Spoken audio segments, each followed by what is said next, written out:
Death हो गई? क्या हुआ था उनको? ओह, अल्लाह अल्लाह पाक उनकी मग़फ़िरत फरमाए। बच्चे क्या कर रहे हो? घर पे होती, पढ़ाई नहीं की? कितनी की है? क्यों नहीं दिए? अच्छा, पढ़ना चाहते हो अभी? कैसी थी पढ़ाई में? अच्छी थी। चलो अल्लाह पाक खैर करेगा बेटा। अब जैनब है। अच्छा, जैनब कौन सी क्लास में पढ़ी? 7 में पढ़े। और अजान कौन सी क्लास में पढ़ता है? 2 में पढ़ते हैं। अभी घर में ही रहते हैं हम? अच्छा, आप लोगों को सपोर्ट नहीं करते हो किसी तरह से, क्योंकि आपके घर की बड़ी बात है ना, अपने बच्चों को आपने देखना है, अगर आप नहीं देखेंगे तो इनका मुस्तकबिल क्या है? कुछ भी नहीं।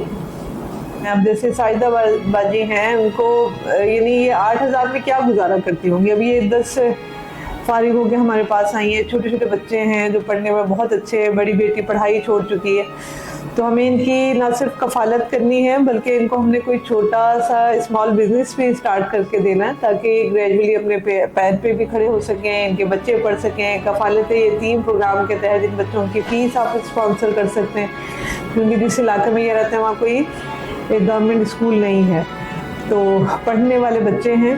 तो आए, एक इन यतीम बच्चों के सर पर हाथ रखें, इन साइदा बाजी को सहारा दें, और यही नेकी है।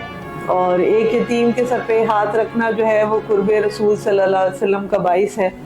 तो हमारा साथ दें इस अजीम मिशन में, और एक फैमिली का ज़िम्मा आप भी लें।